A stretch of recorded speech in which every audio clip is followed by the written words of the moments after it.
ఉదయకాల సమయంలో తండ్రి అయిన దేవుణ్ణి ఆరాధించటప్పుడు ఈ స్థలానికి చేసినటువంటి సోదరులకు గత కొద్ది కాలంగా మనం ఒక క్రైస్తవుడు తన యొక్క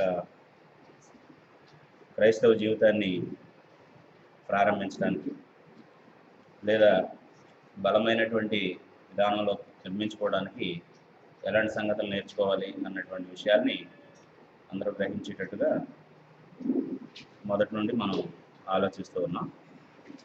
ఆ క్రమంలో బైబిల్ దేవుని గ్రంథం అనే మాటను ఆలోచించి బైబిల్ వినేవారికి బోధించేటటువంటి వారికి ఎటువంటి హెచ్చరికలు ఇస్తుంది అనే మాటని కొంతవరకు ఆలోచించాం. ఎక్కడి వరకు ఆలోచించామండి? వినేవారికి హెచ్చరికలు. వినేవారికి హెచ్చరికల్లో బోధన పరిశీలించాలి, బోధకులు పరిశీలించాలి, సమస్తాన్ని పరిశీలించాలి.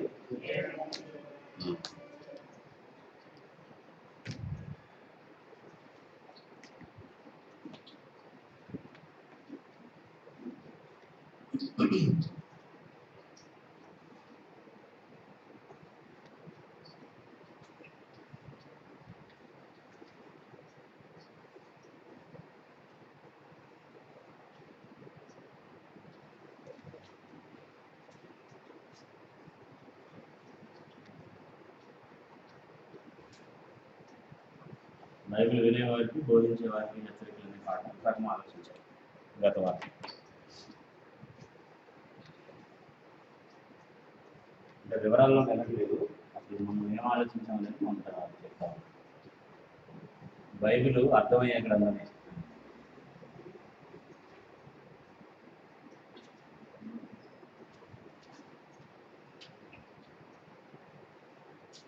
రెండు, దాన్ని చదివేటటువంటి పద్ధతి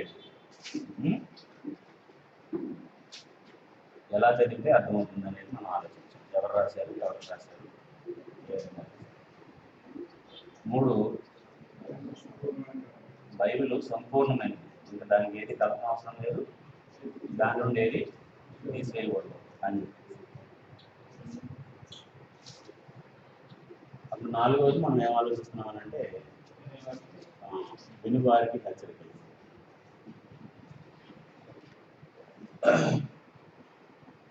బైబిల్ వినేవారికి హెచ్చరికలు అంటే బైబిల్ వినేవారికి హెచ్చరికలు. అందులో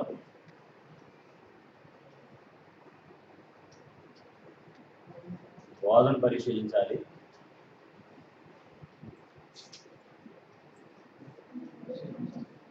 బోధకులను పరిశీలించాలి,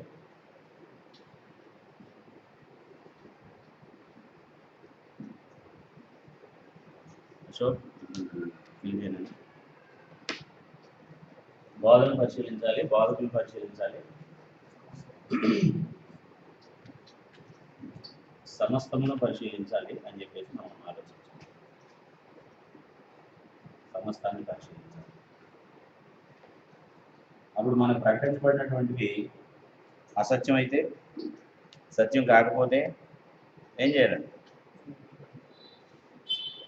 ఆ పరిస్థితి నుంచి మనం తొలగిపోవాలి. ఎందుకంటే నష్టం ఎవరికి? వింటున్నటువంటి మనకే, లేకపోతే వినేటటువంటి వారికే. కాబట్టి అందులోంచి తొలగిపోవాలి. రోమ 16, 17, 18 వచనాలని చదివాం. నేను అది వివరించలేదు, వచ్చే వారం ఉందని చెప్తానని చెప్పేసి అన్నాను.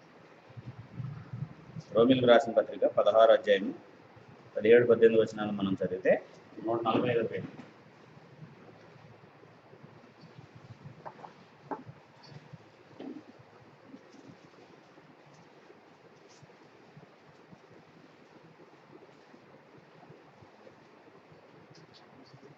రోమిలకు రాసిన పత్రిక 16వ అధ్యాయం 17, 18 వచనాలు. సహోదరులారా,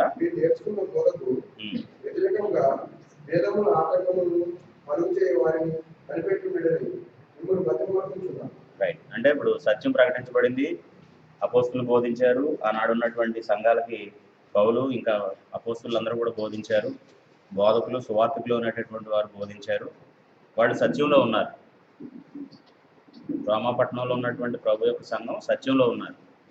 అయితే వాళ్ళు అంటే ఆ సత్యంలో ఉన్నటువంటి వారిని ఏం చేయాలనుకుంటున్నారట, కొంతమంది బోధకులు వచ్చి అబద్ధ బోధలని చెప్పి సత్యాన్ని నుంచి తొలగిస్తున్నారు. కాబట్టి మీరు నేర్చుకున్నటువంటి బోధకు వ్యతిరేకంగా భేదాలని ఆటంకాల్ని కలుగు చేసేటటువంటి వారిని ఏం చేయమంటున్నాడు, కనిపెట్టి ఉండాలి. ఎవరి పని కనిపెట్టడం?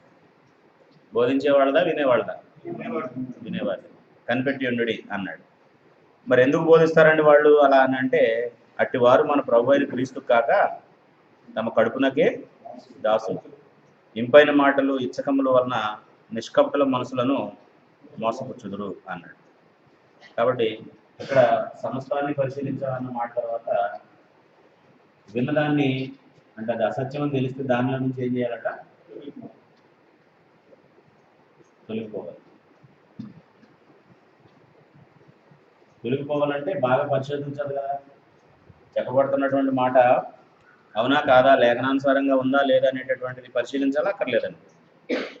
పరిశీలించిన తర్వాతే అంటే పరిశోధించిన తర్వాతే అవన్నీ చేయగలుగుతాం. అందుకే కొంతమంది అలా పరిశోధించారు అని చెప్పి పరిశుద్ధాత్ముడు లేఖనాల్లో రాయించారు. అపోస్తుల కార్యాలు 17వ అధ్యాయము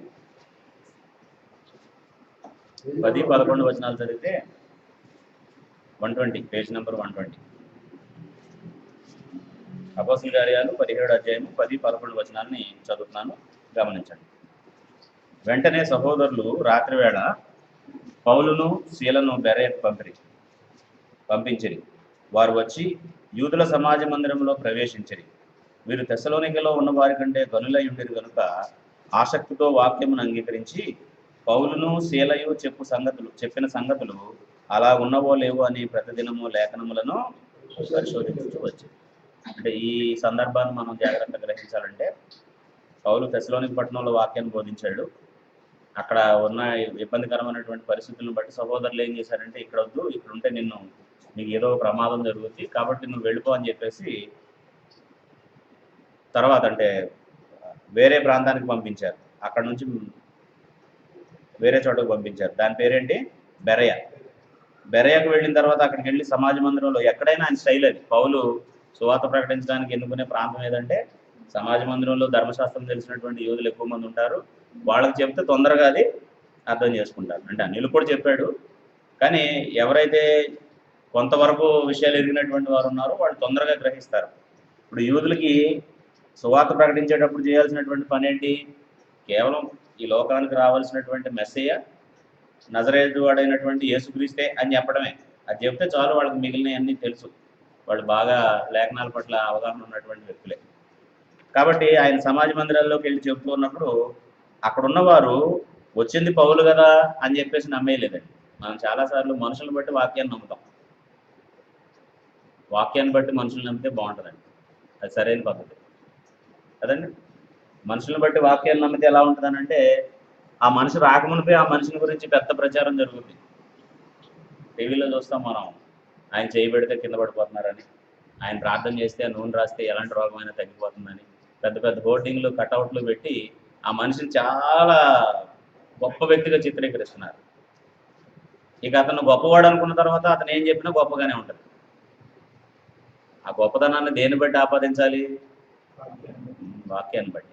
వాక్యాన్ని బట్టి ఎవరైనా గొప్పవాళ్ళు, వాళ్ళని బట్టి వాక్యం గొప్పది అవదండి ఎప్పుడు కూడా కదండి. ఇప్పుడు సుపీరియర్ ప్లేస్ దేనికి, వాక్యానికా మనిషిగా? వాక్యానికి.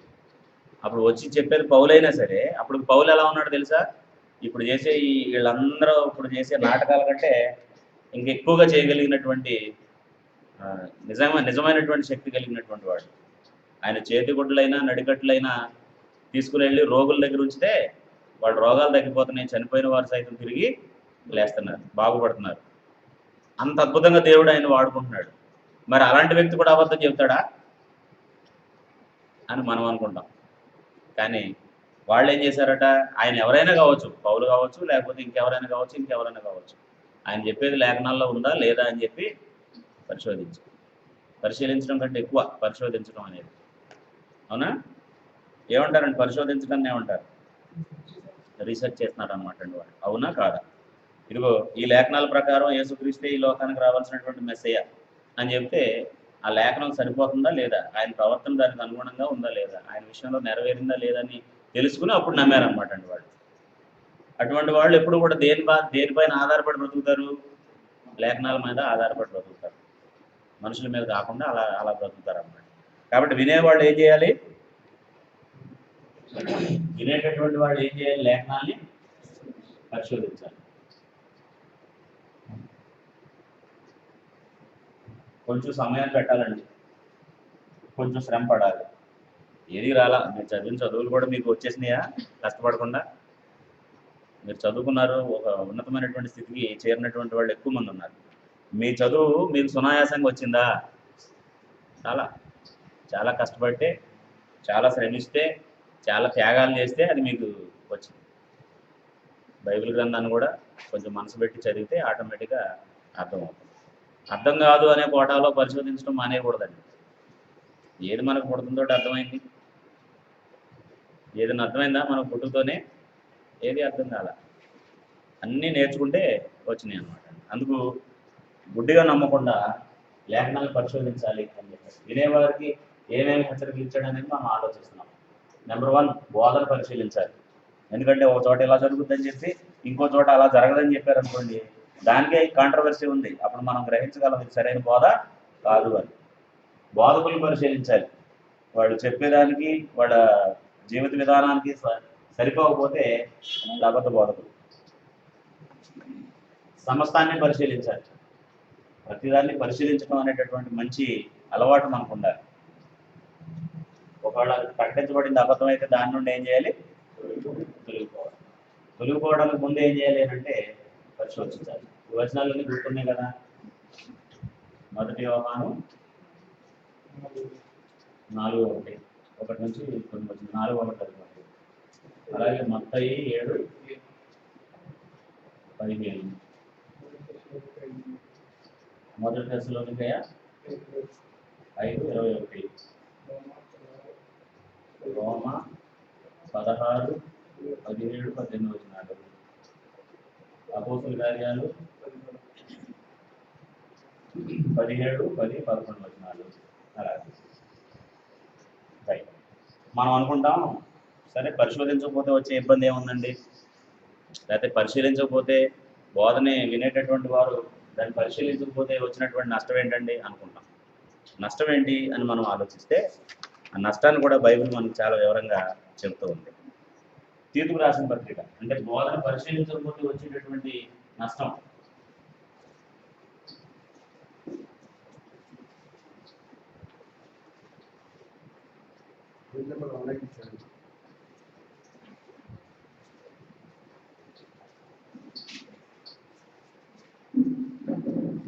పరిశీలించకపోతే వచ్చేటటువంటి నష్టం ఏంటి అని మనం ఆలోచిస్తే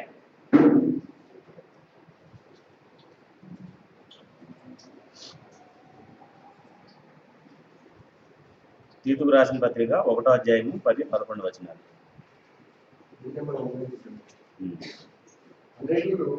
విశేషంగా సున్నతి సమానులను అవేదిలను అవిధేయులను వదలబోతున్నై ఉన్నారు. మోసపుచ్చువారులై ఉన్నారు. వారి నోళ్ళు వేయింపబడింది. అట్టి వారు ఉపదేశింపకూడని వాటిని దుర్లోభం వరకు ఉపదేశించు కుటుంబములనే పాడు చేస్తున్నారు. కొంతమందట ఉపదేశింపకూడని వాటిని ఉపదేశించి ఏం చేస్తున్నారు? కుటుంబములనే పాడు చేస్తున్నాడు.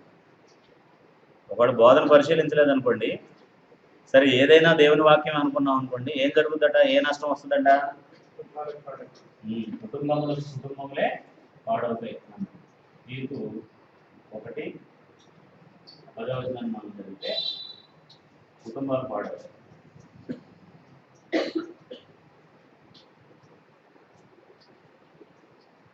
కుటుంబాలు పాడవడం అనే మాటని ఇంతకుముందు నేను చెప్పినటువంటి అనేక ఉదాహరణలతో కలిపి ఆలోచించవచ్చు. ఎలాగంటే చాలామందికి ఈరోజు కూడా పరిశుద్ధాత్మ బోధకుల ద్వారా మాట్లాడతాడు, నేను ఏది సెలెక్ట్ చేసుకోవాలి, నేను ఏది ఎంపిక చేసుకోవాలి అనేటటువంటిది అనే ఆలోచన ఉంది. అందుకే ఫలానా కార్యం తలపెడుతున్నాను నేను, నా కోసం ప్రార్థన చేయండి అని చెప్పేసి బోధకుల దగ్గరికి వెళ్తారు. అప్పుడు వాళ్ళు అది అవుద్ది అని అవ్వదు అని పరిశుద్ధాత్మ ద్వారా తెలుసుకుని చెప్తామని చెప్పేసి చెప్తారు. అప్పుడు వాళ్ళు ఏం చెప్తే దానిపైన వీళ్ళు ఆధారపడతారు. అలా జరిగినటువంటి ఒక సంఘటన చెప్తాను. ఇంతకుముందు మీకు అది చాలాసార్లు చెప్పాను. ఒక అమ్మాయిని స్థానిక సంఘంలోనే ఉండేటటువంటి మరొక అబ్బాయికి ఇవ్వాలని తల్లిదండ్రులు నిర్ణయించుకున్నారు, లేకపోతే వాళ్ళు ఇష్టపడి తెలియజేశారు వాళ్ళ పేరెంట్స్. అప్పుడు అక్కడ పనిచేసేటటువంటి ఆ బోధకుడి దగ్గరికి వెళ్ళి, పెంటకోస్టల్ బ్యాక్గ్రౌండ్ ఉన్నటువంటి బోధకుడు అతను, వాళ్ళు ఏం చెప్తారంటే, మనం బైబిల్ చదవక్కర్లేదు, బైబిల్లో ఉన్నటువంటి విషయాన్ని పట్టించుకోవక్కర్లేదు, మనం నిలబడితే పరిశుద్ధాత్మే మనకు బయలుపరుస్తాడు ఏం చెప్పాలనేటటువంటిది అనేది వాళ్ళ ఆలోచన. అప్పుడు ఇలా మా అమ్మాయికి అబ్బాయికి పెళ్లి చేయాలనుకుంటున్నాము అని అంటే, ఆయన ఒక 3 రోజులు ఆగిరండి, నేను దేవుడికి ప్రార్థన చేసి మరి కనుక్కుని చెప్తాను ఈ సంబంధం దేవుడికి ఇష్టమా కాదా అని చెప్పాడు. ఆయన అంటే వాళ్ళకి చాలా గౌరవం. సహజంగా బాధకులు అంటే అందరికీ గౌరవం ఉంటుంది, ఎందుకంటే దేవుడిని మార్గాన్ని వాళ్ళు ప్రకటించేటటువంటి వారు కాబట్టి ఉండాలి కూడా. అయితే ఆ గౌరవాన్ని బోధకులు వాళ్ళ సరైనటువంటి పద్ధతులు, అంటే దేవుడి మార్గాన్ని దేవుడి మార్గంలాగా వాళ్ళకి బోధించి దాన్ని నిలుపుకోవాలి. ఈయన ఏం చేశాడు అని అంటే, 3 రోజులు ఆగి వస్తే నేను చెప్తాను అన్నటువంటి వ్యక్తి 3వ రోజు వెళ్ళిన తర్వాత, అంటే ఆమె బాగా చదువుకున్న అమ్మాయి, మంచి ఉద్యోగం చేస్తుంది, ఆ అబ్బాయిని అంటే ఆ అమ్మాయిని అతనికి కాకుండా మా మేనల్లుడికి అంటే బంధువుల అబ్బాయికి ఇమ్మని చెప్పాడు దేవుడు అని చెప్పారు. ఆ తల్లిదండ్రులు ఇంకేం ఆలోచించకుండా, దేవుడు ఇలా చెప్తాడా, దేవుడు ఇలా చెప్పడా, అసలు ఇది దేవుడికి సంబంధించిందా, మనం నిర్ణయించుకోవాల్సిందా అనేది ఆలోచించకుండా ఆ బోధన నమ్మి వాళ్ళు ఏం చేశారు అని అంటే ఆ అమ్మాయికి పెళ్లి చేశారు. వాళ్ళిద్దరు ఇప్పటికీ సమాధానంగా లేరని వింటున్నాం. దాదాపు వాళ్ళకి 40 సంవత్సరాలు వచ్చేసి ఉంటాయి ఇద్దరికి. ఈ రోజుకి ఆ భార్యాభర్తలు సమాధానంగా లేదు. ఆ కుటుంబం పాడవడానికి ఎవరు కారణం అంటే, అసలు దేవుడు ఏం చెప్తాడు ఏం చెప్పడనేది తెలియకపోవటాన్ని బట్టి. కొంతమంది నేనేదో పని మొదలు పెడుతున్నాను, లేకపోతే ఏదో ఒక వ్యాపార ఆలోచన చేస్తున్నాను అని అంటే, ఆ దేవుడు నాకు చూపించాడు, నువ్వు సక్సెస్ అయిపోయినట్టుగా కనబరిచాడు అని అంటారు. ఒక ఆయన ఒక గృహప్రవేశానికి వచ్చి చెప్పాడండి, ఈయన ఇల్లు కట్టక మునిపే మొదటి అంతస్తులో ప్రార్థన గోపురం కడతాడని చెప్పేసి చెప్పాడు దేవుడు అని చెప్పేసి ఒక గది పాడు చేశాడు ఆయన. అంతే, ఆ మాట విన్నాక ఆయన ఒక చిన్న గోపురం కట్టుకున్నాడు అనమాట అండి, ఒక రూమ్ని. అది చేసేసి ఇల్లు కట్టక ముందే దేవుడు చూపించేశాడంట, ఇల్లు ఇస్తున్నానని చూపించేశాడంట. ఇది చాలామంది లేమన్ ఫెలోషిప్ కానీ, హెబ్రోన్ కానీ, లేకపోతే కొన్ని ఫెలోషిప్స్ పెంటకోస్టల్ బ్యాక్గ్రౌండ్ కానీ, ఇలాంటి వాళ్ళు ఏం చేస్తారంటే, జరగబోయే కార్యాన్ని దేవుడు ముందుగానే దర్శనంలో చూపించాడు అనే ఒక నమ్మకాన్ని వాళ్ళు కలిగి ఉంటారు. బోధకులేమో తప్పు పద్ధతిలో వాళ్ళకి ఇంజెక్ట్ చేస్తారు, వీళ్ళేమో ఆ ట్రాన్స్లో ఉంటారనమాట అండి. అంటే అలాంటి ఒక భావనలో ఉంటారనమాట. ఇప్పుడు రేపు ఊరు వెళ్ళాలి, బస్సు దాటిపోద్దేమో, ఎర్లీగా లెగాలి, 5ంటికి లెగ్గాలమో లేదో అనుకుంటే పడుకున్నాం అనుకోండి, ఏమవుద్ది, కల్లో ఒకసారి దాటిపోద్ది బస్సు. ఎందుకంటే అది మన టెన్షను, దాని మీద మన అటెన్షన్ ఎక్కువ ఉందన్నమాట. అలాగ అయిపోద్దేమో అనే భయం ఉందన్నమాట. ఒకవేళ అలాగే కొన్ని దృశ్యాలు కనపడుతుండొచ్చు, కానీ మనం ఎలాంటి ఇల్లు కట్టుకోవాలి, ఏ డిజైన్లో ఉండాలి, ఎన్ని ఫ్లోర్లు వేసుకోవాలి, ఇదంతా ఎవరికి సంబంధించింది, మనకు సంబంధించిందే. మనం కట్టుకుంటే వస్తుంది, కట్టుకోకపోతే రాదు. మనం సంపాదిస్తే వస్తుంది, సంపాదించకుండా కూర్చుంటే రాదు, అంతే. దేవుడు వాటిని బయలుపరచడు. ఆయన బయలుపరిచేది ఏంటి, ఆయన బయలుపరచాల్సిందంతా చెప్పేశాడు బైబిల్ ద్వారా. నువ్వు నా కుమారుడికి ఎలా ఉండాలి, నా కుమార్తెకి ఎలా ఉండాలని. కాబట్టి ఇటువంటి బోధలు విన్నటువంటి వాళ్ళు ఏం చేస్తారండి, పిల్లల కెరియర్ పాడు చేసిన తల్లిదండ్రులు ఉన్నారు. భార్యాభర్తలు ఇద్దరు వాళ్ళకి ఇష్టం లేకపోయినా కొన్ని పనులు చేసి జీవితాంతం కష్టంగా బ్రతికేటటువంటి సందర్భాలు ఉన్నాయి. నీ భర్తతో కాపురం చేయొద్దని దేవుడు చెప్పాడన్న బోధకులు కూడా ఉన్నారు. నీ భార్య మంచిది కాదు, ఆమెతో కాపురం చేయొద్దని చెప్పినటువంటి వాళ్ళు కూడా ఉన్నారు.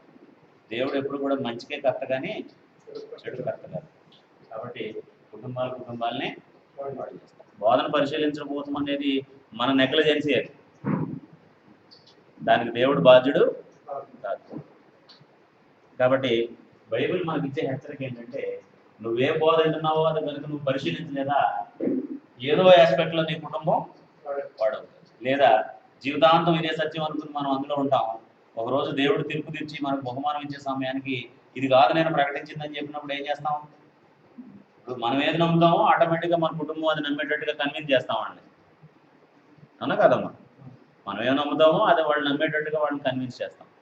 అప్పుడు నష్టపోతాం అనమాట అండి, వాళ్ళు మనం కూడా. అలాగే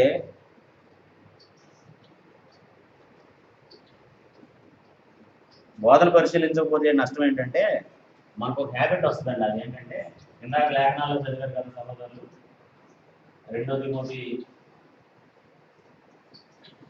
4:1-5 చదివితే పౌలు తిమోతికి చెప్తూ ఏమంటున్నాడంటే, వాక్యాన్ని ప్రకటించు, సమయమందు అసమయమందు ప్రకటించు. ఎందుకు సమయమందు అసమయమందు ప్రకటించాలంటే జనులు దురద చెవులు గలవారే తమ స్వకీయ దురాశలకు అనుకూలమైన బోధకుల్ని తమ కొరకు పోగు చేసుకునేటటువంటి కాలము వస్తుంది. అంటే ఇప్పుడు ప్రజల్లో కూడా ఒక సమస్య ఉంది ఏంటంటే వాళ్ళకి కావాల్సిన బోధ చెప్పే బోధకులు వాళ్ళకి కావాలి. ఇప్పుడు అలా మనకి ఏ రోగం వచ్చిందో దాన్ని బాగు చేయగలిగే వైద్యుడి దగ్గరికి వెళ్తాం, అంతేనా? డాక్టర్ గారిని పిలిచి ఎలా వైద్యం చేయాలో మనం చెప్పేకాడికి ఆయన రావడం ఎందుకండి, మనమే చేసుకోవచ్చు కదా, అవునా? మన సమస్య ఏంటో గుర్తించి దానికి వైద్యం చేయాల్సిన వ్యక్తి ఆయన. కానీ చాలామంది ఏం చేస్తారంటే వాళ్ళకి నచ్చినటువంటి బోధకుల్ని ఉంచుతారు. మా చిన్నప్పుడు సిఎస్ఐలో, లూథరన్లో, బాప్టిస్ట్ సంఘాల్లో ఇలాంటి పద్ధతులను చూసేవాళ్ళం. ఎవరికైనా అబద్ధం ఆడొద్దు, మోసం చేయొద్దు, దొంగతనం చేయొద్దు, ఇతరుల పట్ల అసూయతో బ్రతకొద్దు అని చెప్పాడా ఇక పాస్టర్ గారు అక్కడ ఉండడు, వెళ్ళిపోతాడు ఆయన నెక్స్ట్ వేరే చోటకి ట్రాన్స్ఫర్, అంతే. ఆ పెద్దలకు ఇష్టం ఉండదు, ఆ సంఘాల్లో ఉండేటటువంటి కుటుంబాలకు ఇష్టం ఉండదు, ఆయన ఏదో దాంట్లో ఇరికిచ్చి ఆయన ట్రాన్స్ఫర్ చేపిస్తారనమాట. అందుకే వాళ్ళు ఏం చేస్తారు తెలుసా, బైబిల్లో ఏ అధ్యాయంలో ఏ వచనం ఉందో చెప్పరండి వాళ్ళు. అసలు దేవుడు ఇలా ఉండమన్నాడు, ఇలా ఉండొద్దు అన్నాడు అనే మాటలు చెప్పరండి వాళ్ళు. ఏం చెప్తారు, మొన్న గృహపూడికి జరిగింది, ఫలానా ఎస్తేరమ్మ గారి ఇంటికి వెళ్ళాను, ఆమె మామూలు కోడిని కాకుండా నాటుకోడిని కోసి పెట్టింది, దేవుని ఆశీర్వాదం ఆ కుటుంబం నిండా ఉందని చెప్తాడండి. బోధకుడికి భోజనం పెట్టినందుకు నీకు ఆశీర్వాదం ఉంటుంది, కానీ అలాంటి పద్ధతి ఒకటే మాత్రమే నిన్ను పరలోకం తీసుకెళ్ళదు. దాంతోపాటు నువ్వు నీతిగా ఉండాలి, దాంతోపాటు నువ్వు యథార్థంగా బ్రతకాలి. అసలు నీ గురించి దేవుని సంకల్పం ఏంటో నీకు తెలియాలి. మంచి భోజనం పెడితే పరలోకం వెళ్ళిపోతే మనం అందరం పెట్టగలం, పెట్టలేరండి? దీన్ని చచ్చిపోయేలా పెట్టవచ్చండి. దానివల్ల పరలోకాన్ని దేవుడు ఎవరికి చెప్పడు. అలా కాకపోతే ఇంకేమో చెప్తారు, వింత వింత సంగతులన్నీ చెప్తారు అనమాట అండి. మొన్న అక్కడ ఏదో చూశాను, లేకపోతే అక్కడికి వెళ్ళినప్పుడు అక్కడేదో జరిగింది, ఇక్కడేదో జరిగింది. ఒక వచనం చదివిస్తారు, ఆ వచనాన్ని విడిచిపెట్టేసి చాలాసేపు మాట్లాడిన తర్వాత ఎలాగోలాగా వచనాన్ని దీనికి లింక్ చేసి అందరికీ దేవుని స్తోత్రం కలుగును కాక, ఆమెను చెప్పండి, హల్లెలూయా చెప్పండి అని అందరు నడిపిస్తారండి. ఎందుకంటే వీళ్ళు చక్కగా కొనుగుతూ ఉంటారు ఈయన మాట్లాడుతూ ఉంటే. అప్పుడప్పుడు ఆ మాట అంటే మళ్ళీ కాస్త ఎలక్ట్ అవుతారు. కాబట్టి మనకు దురద చెవులు ఉండకూడదు. బోధ వినేటప్పుడు ఎలాంటి మనసు ఉండాలంటే, నా తప్పిదం ఏంటో దేవుడు నాకు తెలియజేయాలి, నేను ఎలా ఉండాలో అనేటటువంటి సరైన సమాచారం దేవుడు నాకు ఇవ్వాలి అని కోరుకోవాలి కదా. స్కూల్లో జాయిన్ అయ్యేటప్పుడు మా పిల్లల్ని ఎవ్వరు ఏమన్నా స్కూల్లో జాయిన్ చేద్దాం అనుకుంటాం మనం, చదువు వచ్చినా రాకపోయినా పర్వాలేదు, చక్కగా చాక్లెట్లు తినిపించి పంపించే స్కూల్లో చేస్తే ఏం చేస్తామండి మనం, ఏమవుతారు వాళ్ళు? కాబట్టి కఠినంగా ఉండేదైనా, ఇబ్బందిగా ఉండేదైనా వాళ్ళని ప్రయోజకులు చేసేటటువంటి దానిలోనే మనం జాయిన్ చేస్తాం. మనమైనా అంతే. ఇప్పుడు మీరు ఏదైనా ఉద్యోగం కోసం ప్రయత్నం చేస్తున్నారు అనుకోండి, పలానా సబ్జెక్టు నేర్చుకోండి, లేకపోతే పలానా కోర్స్ నేర్చుకోండి, పలానా సర్టిఫికేట్ చేసి రండి అని చెప్పారు అనుకోండి, వెళ్ళినా వెళ్ళకపోయినా సర్టిఫికేట్ ఇచ్చే దగ్గరికి వెళ్తామా? వెళ్ళం. దాంట్లో బాగా నేర్పి దాంట్లో పర్ఫెక్ట్ అయ్యి ఆఫీస్కి వెళ్ళి ఉద్యోగం చేయడానికి ఉపయోగపడేటటువంటి ఇన్స్టిట్యూట్లోనే జాయిన్ అవుతాం. ఒక్క బోధ విషయంలోనే ఏం కోరుకుంటాం, ఒక్క మత సంబంధమైనటువంటి విషయాల్లోనే ఏం కోరుకుంటాం అంటే మనకు నచ్చినట్టుగా బోధ ఉండాలని కోరుకుంటాం. అందుకే చాలాసార్లు బోధ విన్నటువంటి వారిలో చాలామంది అలిగిన వాళ్ళు ఉన్నారండి. నా గురించే చెప్పారు, కానీ మంచిదేగా, నీ గురించే చెప్తే మంచిదే కదా, నీ పద్ధతి అదైతే మార్చుకో. అసలు అలా చెప్పేవాళ్ళు ఎవరు? కాబట్టి దురద చెవులు అంటే ఏంటంటే అక్కర్లేని విషయాలు విన్నాము అనేటటువంటి, అంటే మనం పరలోకానికి వెళ్ళడానికి ఉపయోగపడినటువంటి వాటితో కాలక్షేపం చేద్దామని. ఉదయం లేచి అడావుడిగా బయలుదేరి ఆరాధన టైం అయిపోతుందని చెప్పేసి అందరూ వచ్చారు, వాళ్ళ పనులు ముగించుకొని మనం అందరం వచ్చాం. ఇక్కడ 2 గంటల సేపు మనం దేవుని సన్నిధిలో ఉంటాం. ప్రార్థన చేయడం వల్ల కానీ, పాటలు పాడటం వల్ల కానీ, ప్రభురాత్రి భోజనంలో పాలు పొందడం వల్ల కానీ, కానుకలు సమర్పించడం వల్ల కానీ, బోధ వినడం వలన కానీ మనం లాభం పొందాలా అక్కర్లేదండి, మన మన టైం యూటిలైజ్ అవ్వాలా అక్కర్లేదా? పూర్వం మనశ్శాంతి కోసం గుడికి వెళ్ళేవారండి. మనసు బాగోలేదు, వెళ్ళి కాస్త ఖాళీ ప్లేసు, ఆహ్లాదకరమైన వాతావరణం, ఆ జనం అందరూ కూడా ఏదో దేవుడిని మొక్కుతున్నటువంటి దాంట్లోకి పోయి కాసేపు ఆ ఖాళీ ప్లేస్లో కూర్చొని వస్తే కొంచెం మనసు ప్రశాంతంగా ఉంటుంది అని అనుకునేవారు అనమాట అండి. మరి ఇక్కడ కూడా అలాంటి పద్ధతులను అనుసరిద్దామా? ఇక్కడ మనసుని సిద్ధపరుచుకుని వస్తున్నామండి మనం. అందులోకి ఏది కావాలో అది దేవుడు ఇస్తే దాన్ని అందులో చేర్చుకునేటటువంటి మనసుతో వస్తున్నాం. కాబట్టి కల్పనా కథలు వినేటటువంటి మనసు మనకు ఉండకూడదు. దాన్ని ఏమన్నాడంటే ఎలా ఉండకూడదట?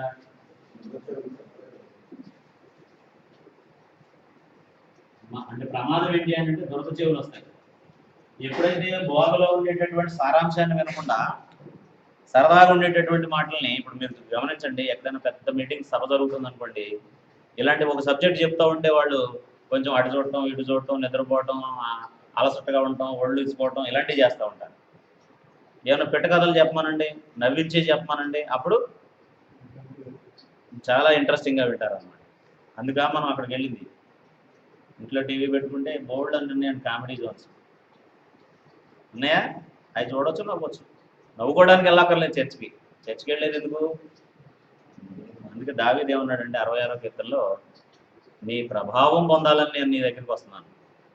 దేవుని సన్నిధికి వచ్చేది ఎందుకట? ఆయన ప్రభావం మన మీద ఉండటానికి, ఏదో కొంత పట్టుకెళ్ళడానికి, ఎక్కడి నుండి దేవుని పిల్లలుగా, దేవుని కుమారుడిగా, దేవుని కుమార్తెగా నేను బ్రతకాలన్న ఆలోచనని కొంత మేరకైనా తీసుకుని వెళ్ళడానికి మనం ఇక్కడికి వస్తున్నాం. అప్పుడు కల్పనా కథలు వింటే ఎలా వస్తుంది అది? దురద చెవులు వింటే ఎలాగ వస్తుంది అది? అలాగన్నా. కాబట్టి దురద చెవులు గలవారే ఉండకూడదు. ఒకవేళ బోధన పరిశీలించబోయినట్లయితే మనం భిన్నమైనటువంటి సువార్త తట్టు తిరిగిపోతాం. ఎవరైనా వచ్చి కొత్త సంగతి చెప్పంగానే, బైబిల్లో లేనటువంటి ఒక విషయాన్ని చెప్పంగానే దాని వైపుకి ఆకర్షితులం అవుతాం. అలాంటి సంఘటనలు జరిగినాయి. గలతీయులకు రాసిన పత్రిక 1వ అధ్యాయం 6వ వచనాన్ని మనం చదివితే, అపోస్తలుడైనటువంటి పౌలు 168వ పేజీ,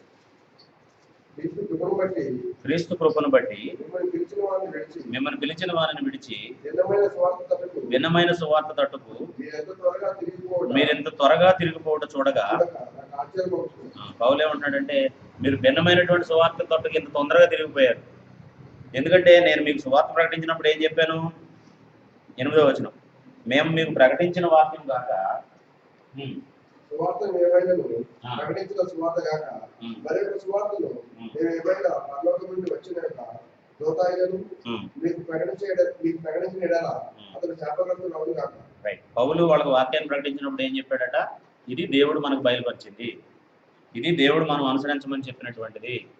ఒకవేళ పౌలని నేనే ముందున్న పట్టణాలకు వెళ్ళి సువార్త ప్రకటిస్తూ తిరిగి వచ్చినప్పుడు ఇంతకు ముందు చెప్పింది కాదు, ఇది సత్యం కాదు, ఇది అసత్యం అని నేను చెప్తే, నేను చెప్పినా మీరు నమ్మొద్దు, ఎందుకంటే ఇదే సత్యం. పరలోకం నుంచి ఒక దూత వచ్చి ఇది అబద్ధం అని చెప్పినా సరే మీరు నమ్మొద్దు. అలా ఎవరు చెప్తారు వాడు శాపగ్రస్తులు అవుతారు అని నేను మీకు చెప్పాను కదా. ఎవరో వచ్చి చెప్పినటువంటి మాటలను బట్టి మీరు ఎలా భిన్నమైన సువార్తతో తిరిగిపోయారు అని చెప్పేసి పౌలు ఆశ్చర్యపోతున్నాడు. బహుశా భిన్నమైన సువార్త తట్టుకు సునాయాసంగా తిరిగిపోవడానికి గల కారణం ఏమై ఉంటుంది? పరిశీలించకపోతే ఏదైనా ఒకటి అనుకున్నాం. ఏదైనా ఒకటి అనే భావన ఉంటుందా? ఉండదండి. ఇప్పుడు మనం ఏం నమ్ముతున్నాము, లేదా మనకి ఏం ప్రకటించబడింది అనేది ప్రకటించలేదు అనుకోండి, ఏదైనా ఒకటే. అలాగే. కాబట్టి ఏం జరుగుతుంది? పరిశీలించకపోతే ప్రమాదం ఏంటి? భిన్నమైనటువంటి సువార్త తట్టుకి తిరుగు. అప్పుడు దేవుని దగ్గర ఉంటామా, దేవుని వ్యతిరేకంగా ఉంటామా?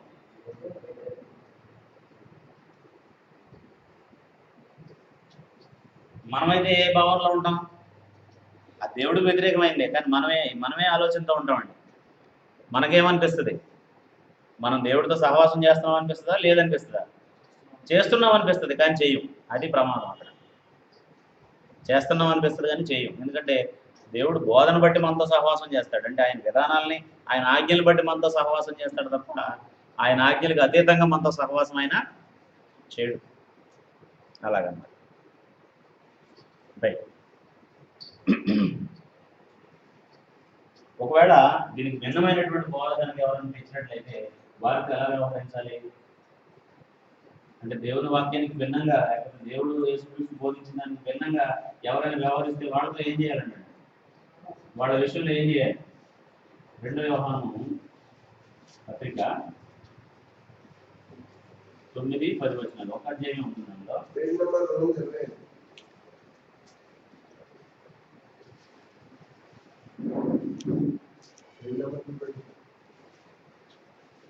225 పేజ్ చదవండి. క్రీస్తు క్రీస్తు బోధయందు నిలిచి ఉండక దానిని విడిచి ముందుకు ముందుకు సాగు ప్రతివాడును సాగు ప్రతివాడు. దేవుని అంగీకరించుకున్నాడు. రైట్. యేసుక్రీస్తు ఏం బోధించాడో ఆ బోధలో ఉండకుండా దాన్ని విడిచిపెట్టి ఎవరైతే ముందుకు సాగుతారో వాళ్ళు ఎవరిని అంగీకరించిన వాళ్ళు? దేవుని అంగీకరించుకున్నాడు. అంగీకరిస్తున్నామని చెప్పుకున్నా సరే వాళ్ళు ఎవరు అంటే అంగీకరించిన వాళ్ళు. ఆ బోధయందు నిలిచి ఉండేవాడు తండ్రిని కుమారుని అంగీకరించేవాడు. ఎవరైనా ఈ బోధన చేయక మీ వద్దకు వచ్చినలా వారికి మీ ఇంట్లో చేర్చుకున్నవద్దు. సోమవారి వారితో చెప్పనవద్దు. సోమవారి వారితో చెప్పేవాడు వాళ్ళ దుష్టక్రియలో పాల్గొనడు. రైట్. 2 విషయాలు చెప్పాడు ఇక్కడ. ఒకటి ఏం చెప్పాడంటే సురుమని చెప్పవద్దు, అంటే అతను చేర్చుకుని ఆ బోధని నీతో పాటు నీ ఇంటి వారికి కానీ లేకపోతే నీతో ఉండేటటువంటి వారికి కానీ ప్రకటించకూడదు. అలా చేస్తే ఏమవుతాం అంటే అతని యొక్క దుష్ట క్రియలు మనం కూడా ఏమవుతామంట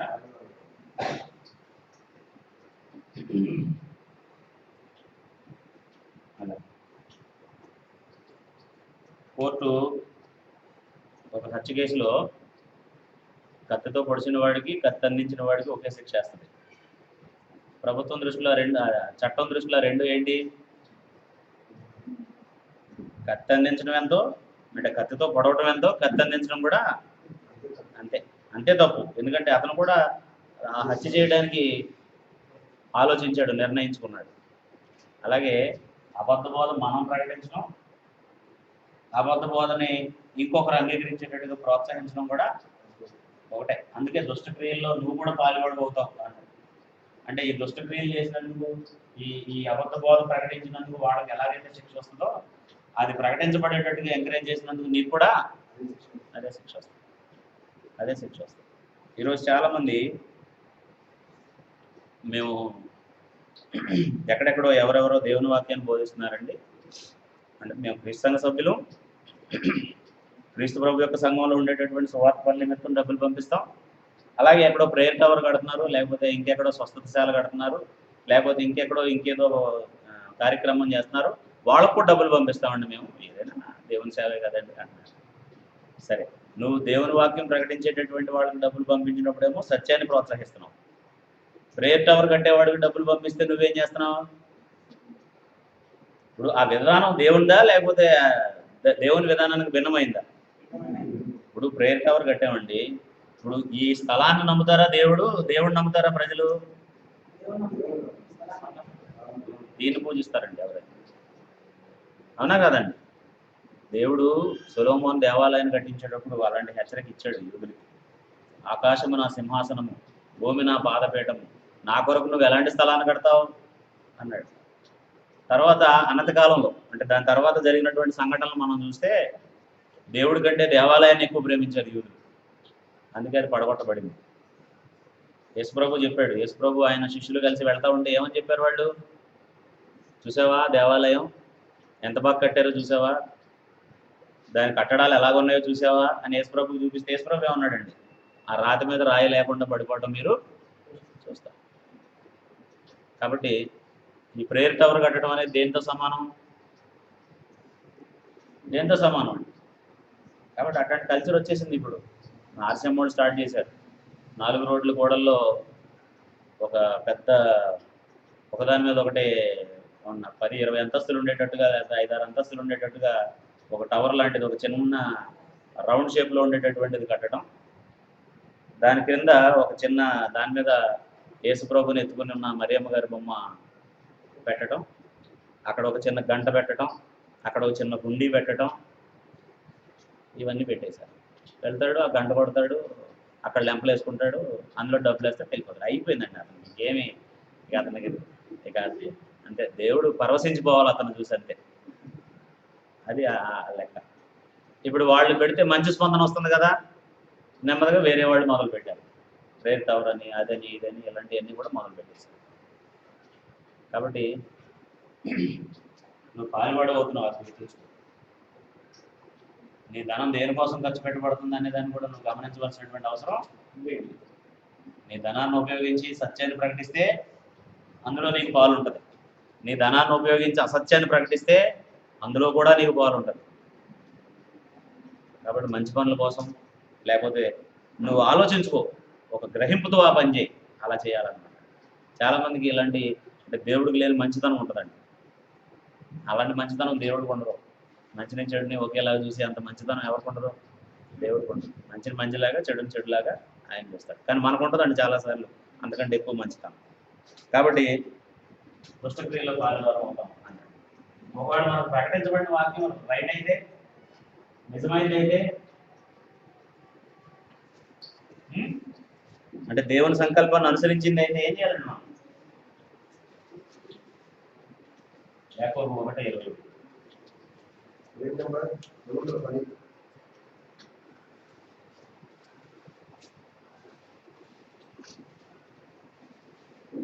అందుచేత సమస్త కల్మషములు నిర్వహించుట దుష్టత్వములు మాని లోపల నాటబడి మీ ఆత్మను రక్షించుటకు శక్తిగల వాక్యములు సాత్వికముతో అంగీకరించు. అంటే అది సత్యం కాకపోతే దాని విషయంలో ఎంత సీరియస్గా ఉన్నామో, అది సత్యమైతే దాన్ని అంగీకరించేటప్పుడు కూడా మనకు అంత ఒబీడియన్స్ ఉండాలి. అవునా? ఇప్పుడు చాలాసార్లు ఏది రైటు అని మనం చాలా సమయాన్ని ఇన్వెస్ట్ చేస్తాం. ఏది రైటు అని తెలుసుకోవడానికి చాలా శ్రమ పడతాం, చాలా ఆలోచన చేస్తాం. ఇది రైటు అని తెలిసినప్పుడు దాన్ని అనుసరించలేదనుకోండి, నువ్వు చేసినటువంటి ఇన్వెస్టిగేషన్ వల్ల నీకు కలిగే లాభం ఏంటి? ఇప్పుడు ఒక వ్యక్తి ఫలానా వ్యాధికి, అంటే ఎవరు తగ్గించలేనటువంటి వ్యాధికి ఇది మందు అని చెప్పేసి, ఇది ఈ ఫార్ములాస్ వాడి ఇలాంటి మందు కనిపెడితే అతని రోగం తగ్గుద్దని చెప్పేసి కనిపెట్టి మందు అక్కడ పెట్టాడు. మనం పేపర్లోనో టీవీలోనో లేకపోతే ఏదో మ్యాగజైన్లోనో అదంతా చదివాం, ఫలానా రోగానికి మందు వచ్చిందట, ఎంత శుభ పరిణామం అని చెప్పేసి. చదివిన దాన్ని బట్టి తగ్గుద్దండి? తగ్గదు. అది రైట్ అనిపిస్తే నువ్వేం చేయాలి? వెళ్ళి ఆ మందులు తెచ్చుకుని వేసుకుంటే నీకు రోగం తగ్గుతుంది.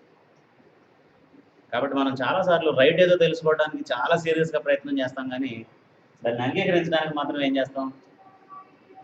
అంత స్పీడ్గా దాన్ని నిర్ణయాన్ని తీసుకోవాలి. అందుకే దేవుడు ఏమంటాడంటే, లోపల నాటబడి మీ ఆత్మను రక్షించడం శక్తి గల వాక్యాన్ని ఎలా అంగీకరించాలంట?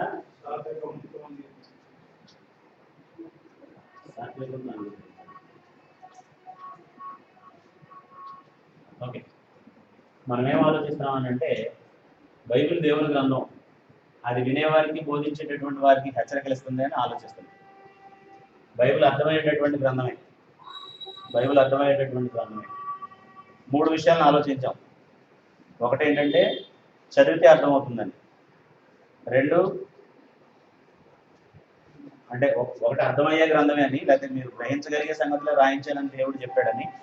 2 చదివితే అర్థమవుతుందని. 3 తెలిసినటువంటి వారి ద్వారా నేర్చుకోవచ్చని. అలాగే చదివే పద్ధతి ఏంటంట? ఎవరు రాశారు, ఎవరికి రాశారు, ఎందుకు రాశారు, ఏ సమయంలో రాశారు.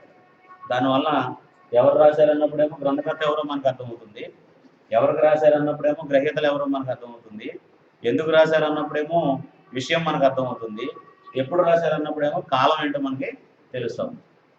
ఆ పద్ధతిలోనే చదవాలి. ఆ పద్ధతిలోనే చదివారు. 8వ అధ్యాయంలో ఒక వ్యక్తి గురించి మనం ఆలోచించాం. అలా సంపూర్ణమైంది, దానికి ఏది కలపకూడదు, తీసేయకూడదు. ద్వితీయోపదేశకాండం 4వ అధ్యాయంలోను, 12వ అధ్యాయంలోను, సామెతలు 36లోను, ప్రసంగి 3:14లోను, ప్రకటన 22, 18, 19 వచనాల్లో కలపొద్దు తీసేయద్దు అన్న మాటలు. అంటే మొదటి నుండి చివరి వరకు కూడా బైబిల్ ఆ మాటలే ఉన్నాయి.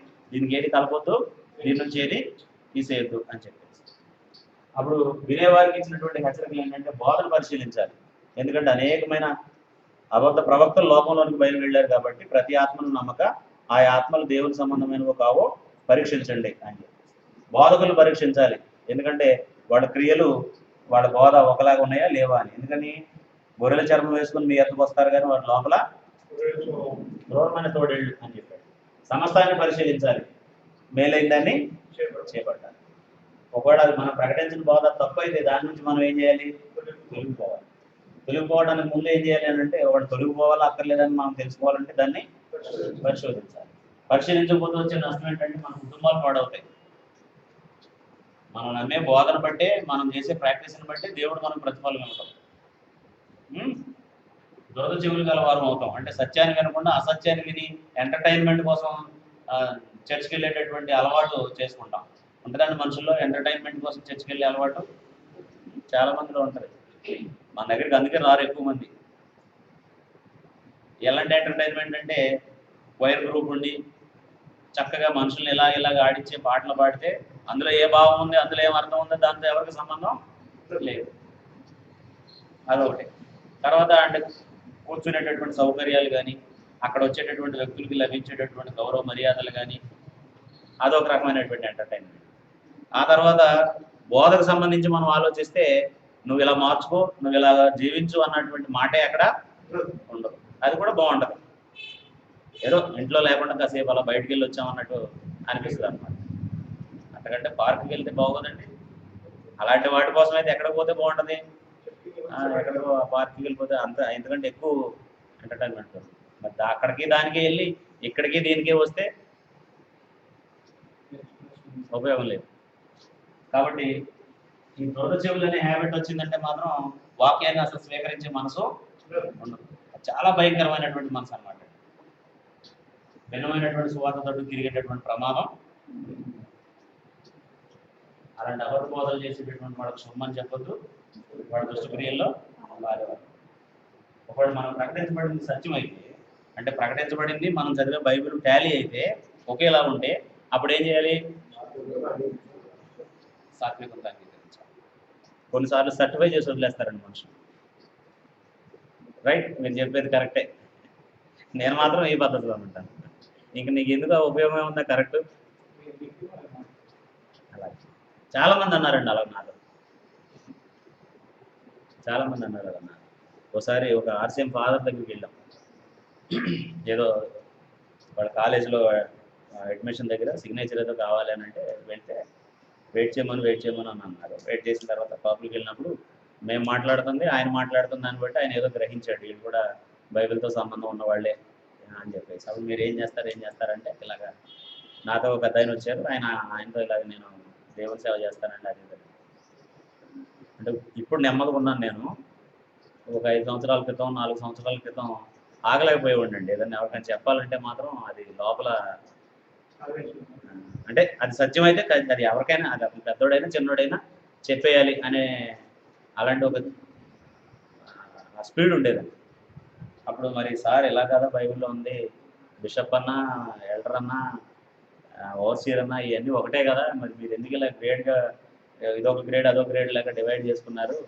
ఏమనుకోకపోతే మీరు దాని నుంచి నాకు ఏదైనా చెబితే నేను అర్థం చేసుకుంటాను ఫాదర్ అని చెప్పేసి అడిగాను. అడిగితే ఆయన అన్నాడు, నువ్వేం చెప్పావు అది రైటే, కానీ ఇది దేవుని విధానం కాదు, మా క్యాథలిక్ విధానం ఇది, మేము దీంట్లో ఉన్నాం, ఇంక దీంట్లో నుంచి ఇప్పుడు వేరే ఆలోచించే ప్రసక్తే లేదు అని చెప్పాడు.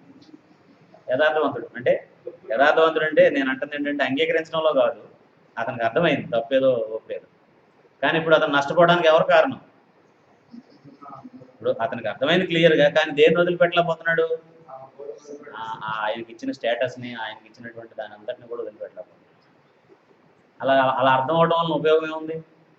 అందుకే దాన్ని ఏమన్నాడంటే దెయ్యముల విశ్వాసం అన్నాడండి. దెయ్యాలకి యేసుప్రభు ఎవరో తెలుసు, దేవుడు ఎవరో తెలుసు, ఆయన ఇష్టాలు ఏంటో కూడా తెలుసు, కానీ అవేం చేయవు, అంగీకరించవు. ఈయనే దేవుని కుమారుడు అని చెబితే కానీ దేవుని కుమారుడికి లోబడవు, ఇదే దేవుని కార్యం అని చెబితే కానీ దేవునికి లోబడవు. కానీ యాకోబు ఏం చెప్తున్నాడంటే సాత్వికంతో దాన్ని ఏం చేయాలట? అంగీకరించాలి. ఇంకొక 10 నిమిషాలు మీ సమయాన్ని తీసుకుంటాను. నేను ఎల్బీ నగర్ వెళ్ళట్లేదు, నెమ్మదిగానే ఉన్నాను. బోధకులకు సంబంధించినటువంటి విషయాలు కూడా చెప్పేస్తాను, ఎందుకంటే మరి దాన్ని ఇంకో రోజు పాఠంగా చెప్పడం అంటే నాకు ఇబ్బందిగా ఉంది. చెప్పేసి బోధకులకు సంబంధించినటువంటి హెచ్చరికల్ని చెప్తాను. బోధించేవారు ఎలాంటి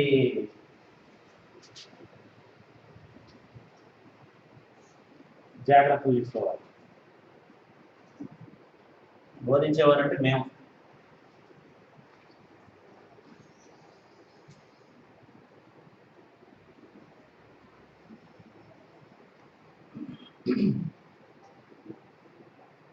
బైబిల్ని అనుసరించే వారికి తీర్పు ఉంది, బోధించే వాళ్ళకి కూడా తీర్పు ఉందండి. ఉందా? ఉందండి. బోధించే వాళ్ళకి తీర్పు ఉందా? ఉంది. యాకోబు రాసిన పత్రిక 3వ అధ్యాయము 1వ వచనం మనం చదివితే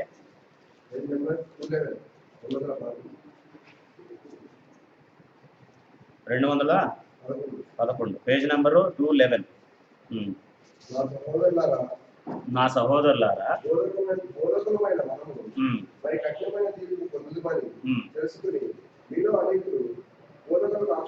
రైట్. అంటే బోధ చేసేటప్పుడు నేర్చుకోండి, వివరంగా తెలుసుకోండి. ఎందుకంటే బోధించేటటువంటి వాడు ఒకవేళ ప్రజలను తప్పుదోవ పట్టిస్తే, అందుకే సాతాను ఎప్పుడు కూడా ఏం చేస్తాడట, సాతానుకు ఉండేటటువంటి ఒక గొప్ప ట్యాక్ట్ఫుల్నెస్ అంటారు దాన్ని, లేకపోతే యుక్తి ఏంటో తెలుసా? ఎక్కడ కొడితే ఎక్కువ మంది ఆయన జోన్లోకి వచ్చేస్తారో వాళ్ళని పట్టుకుంటాడు అనమాట.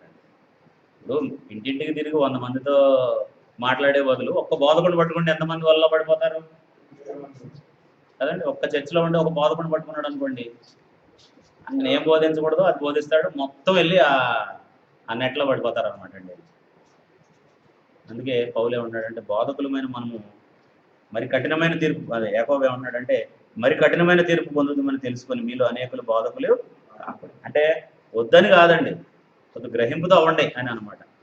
రే సాఫ్ట్వేర్ ఉద్యోగం అంటే చాలా కష్టం అని అంటే దాని అర్థం మీరు ఎవరు అటు రావద్దనా, కొంచెం నేర్చుకుని వెళ్ళండి, తర్వాత చేసేటప్పుడు ఇబ్బంది పడకుండా అని అనమాట. అంతేనా? ఫలాని పని ఎంత కష్టమో అంటే అది చేయొద్దని కాదు, కొద్దిగా దాని పట్ల అవగాహనతో వెళ్ళు అని అనమాట. కాబట్టి బోధకులు తీర్పు ఉందని గ్రహించాలి. ముందు బోధ చేయడానికి నిర్ణయించుకున్నప్పుడే ఏమని భావించాలి? కఠినమైన తీర్పు, మళ్ళీ మామూలు తీర్పు అనలా.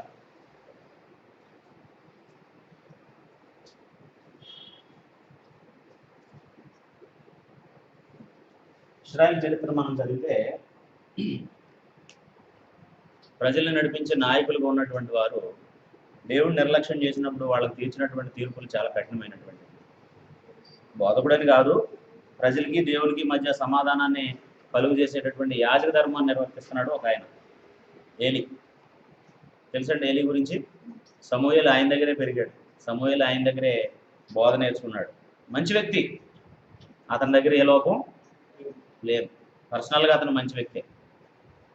కానీ కుటుంబాన్ని లేకపోతే పిల్లల్ని దేవుని సన్నిధిలో ఉంచాల్సినట్టు దాని విషయంలో మాత్రం ఏం చేశాడంటే ఆయన నిర్లక్ష్యాన్ని ప్రదర్శించాడు.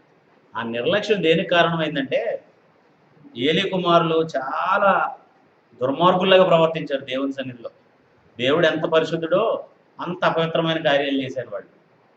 ఇశ్రాయేలు ప్రజలు గట అసలు ఆ దేవుని సన్నిధికి వెళ్ళి బలర్పించాలంటేనే అసహ్యం పుట్టే అంత ఘోరమైనటువంటి కార్యాలు వాళ్ళు చేశారు. ఎలా శిక్షించాడు తెలుసా దేవుడు ఆ కుటుంబాన్ని? ఒకేసారి ఆ కుటుంబంలో పురుషుడు అనేవాడు లేకుండా పోయాడండి. అంటే తల్లి, కోడళ్ళు అందరూ కూడా విధవరాళ్ళు అయ్యారు ఒకేసారి. దేవుని మందసం పట్టబడింది, ఫిలిష్తీయులకి వీళ్ళకి యుద్ధం జరిగింది. ఆ యుద్ధంలోనే మొత్తం అందరిని వాళ్ళు చంపేశారు. ఆ వార్త విని మేడగది మీద నుంచి పైన కూర్చున్న ఆయన మెడ మీదకి కింద పడి చనిపోయింది. అంటే భౌతికమైన శిక్షలు వస్తాయని నేను చెప్పట్లేదు, దేవుడు చాలా కఠినమైనటువంటి తీర్పుల్ని తీరుస్తాడని గ్రహించాలి. ముందు బోధకులు అవ్వాలనుకున్నప్పుడే అలాంటి ఒక నిర్ణయంతో ఆ పనికి రావాలి. కొరింథీయులకు రాసిన మొదటి పత్రిక 2వ అధ్యాయం, లేకపోతే రెండో పత్రిక 2వ అధ్యాయం 16-17 చదవడం వల్ల తర్వాత మనం వెళ్ళిపోతాం. 2వ కొరింథీ పత్రిక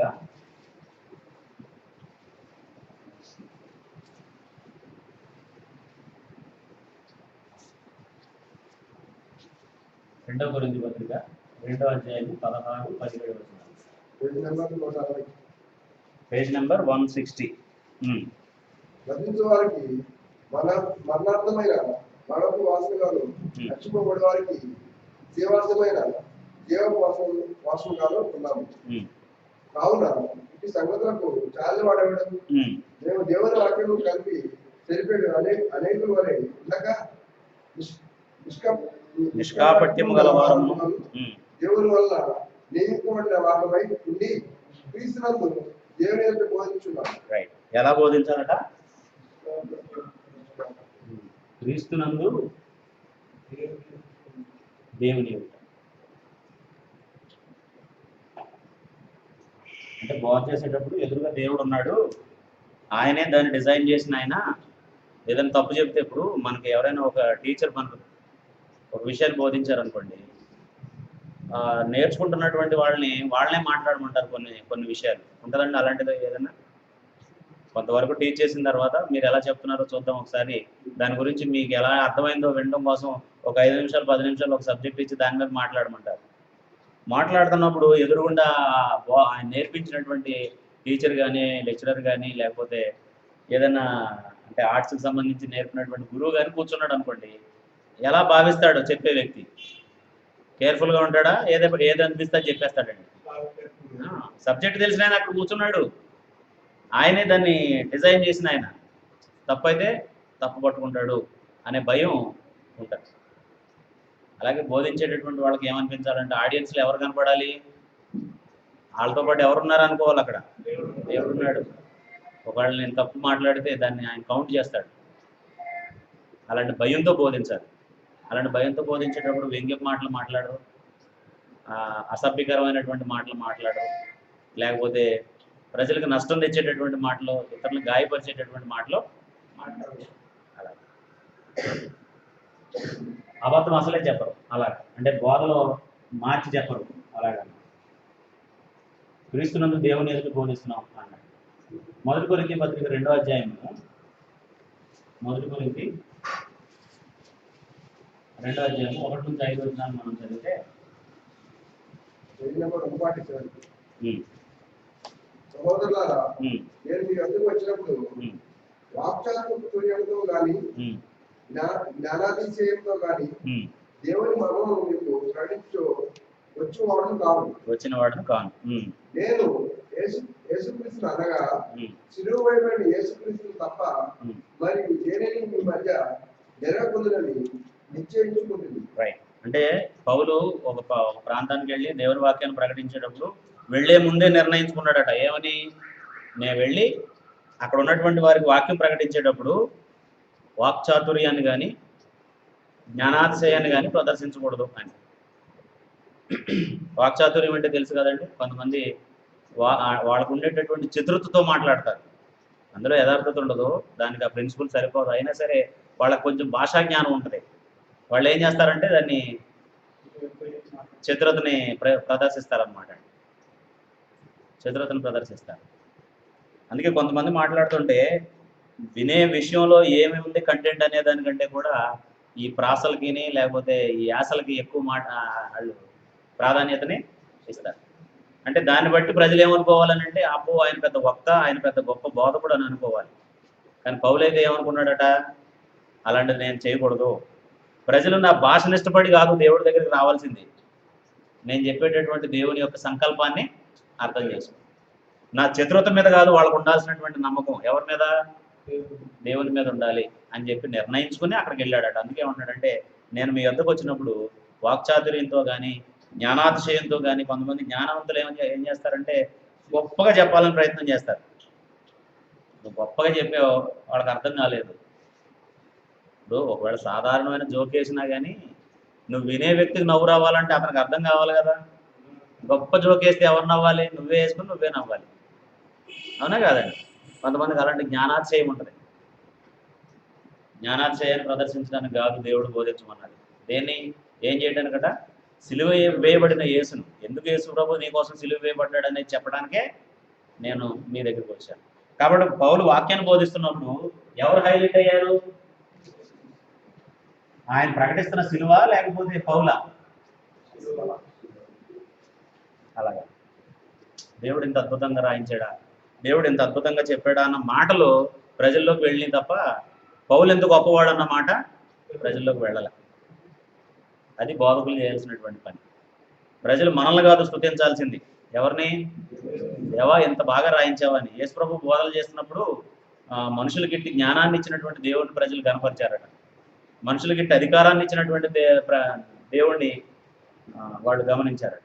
అలాగా కాబట్టి ఏముండకూడదు బోధలో? వాక్చాతుర్యం కానీ,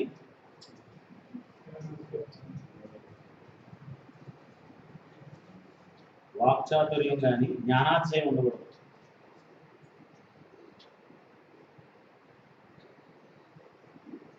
యూదులు సామాన్యులు అసలు వాక్యాన్ని బోధించేవాళ్ళు కాదు. యేసు ప్రభు దగ్గరికి వచ్చినప్పుడు కానీ లేకపోతే ఇంకెవరితోనైనా మాట్లాడేటప్పుడు వాళ్ళు ఏమనేవాళ్ళు అంటే, ధర్మశాస్త్రం మెరగని జనం శాపగ్రస్తులు అని చెప్పేవాళ్ళు. సరే, మరి మీరున్నది ఎందుకు? ధర్మశాస్త్రం బోధకులు ఉన్నది ఎందుకు? ధర్మశాస్త్రం ఉపదేశకుల పని ఏంటి? ప్రజలకి బోధ అర్థమయ్యేలాగా చెప్పడానికైనా, ధర్మశాస్త్రం అంటే ఏంటో తెలుసుకునేలాగా. కానీ వాళ్ళు అతిశయించేవాళ్ళు, మాకు తెలుసు వాళ్ళకి తెలియదు అని చెప్పి. కాబట్టి జ్ఞానాతిశయం కానీ వాక్చాతుర్యం కానీ ఉండకూడదు. మనం ఇంకా కిందకి చదివితే, లేకపోతే పైన ఉన్నటువంటి మాటలు మనం చదివితే, జ్ఞానాతిశయం అనే మాట అన్నాడు. ఈ 5వ వచనంలో ఏమన్నాడంటే, మీ విశ్వాసము మనుషుల జ్ఞానం ఆధారం చేసుకొనక దేవుని శక్తిని ఆధారం చేసుకొనవలనని నేను మాట్లాడినను, సువార్త ప్రకటించినను, జ్ఞానయుక్తమైన తీయని మాటలను వినియోగింపక పరిశుద్ధాత్మయు దేవుని శక్తిని కనపరచు దృష్టాంతములనే. చూడండి, చాలా మందికి మనుష్య జ్ఞానం దేవుని శక్తి అనేటటువంటి వ్యత్యాసం అర్థం కాదు. ఇప్పుడు నేను బాగా మాటలతో గారిడీ చేసేటటువంటి వ్యక్తిని అనుకోండి, మీరందరూ దేవుడి దగ్గరికి వస్తారు నా పేరట, మాకు ఫలానా బాధకుడు ఉన్నాడండి, ఆయన వలన మేము ఇలా ఉన్నామండి అని చెప్పుకుంటారు. నేను చనిపోయిన తర్వాత మీరు ఉండరు. ఎందుకని? మీ విశ్వాసం ఎవరి మీద ఆధారపడి ఉంది? నా మీద ఆధారపడి ఉంటే ఏమవుతుందంటే, నేనున్నంత వరకే మీరు విశ్వాసంగా ఉంటారు. దేవుని మీద అయితే నేను చనిపోయిన తర్వాత కూడా దాన్ని కొనసాగిస్తాను. అది బోధకులు చేయవలసినటువంటి పని. ఇప్పుడు ఏం జరుగుతుందండి? దినకరణ గారు ఉన్నప్పుడు బ్రహ్మాండం జరిగేదండి. ఆయన కొడుకు వచ్చాక కొంచెం తగ్గిందండి. అది మన టైంలో ఎలా ఉంటుందో. ఎందుకు తగ్గిపోతుంది? ప్రజలు ఎవరి మీద డిపెండ్ అవుతున్నారు? అలాగా భక్త్ సింగ్ గారు ఉన్నంత ఎఫెక్ట్ ఇప్పుడు లేదు. ఎందుకు లేదు? ప్రజలు ఎవరి మీద ఆధారపడ్డారు? అలాగా అలా బోల్డ్ మంది మంచి మంచి నాయకులు ఉన్నారు, అంటే బాగా మనుషులను ఆకర్షించగలిగినటువంటి నాయకులు ఉన్నారు. కానీ పౌలు ఏమంటున్నాడంటే, నేను అలాంటివి ప్రదర్శించలేదు. మీ జ్ఞానం మనుషుల మీద కాదు ఆధారపడే ఉండాల్సింది, ఎవరి మీదట? దేవుని శక్తిని ఆధారం చేసుకుని ఉండాలని మీరు నేను మాట్లాడినా ఏం చేసినా పరిశుద్ధాత్మ వినియోగించినటువంటి దృష్టాంతాలనే మీకు చెప్పాను తప్ప మరేమీ చెప్పలేదు అని చెప్పేశాను. మత్తయి రాసిన సువార్త 15వ అధ్యాయము 6-8 వచనాలు మనం చదివితే,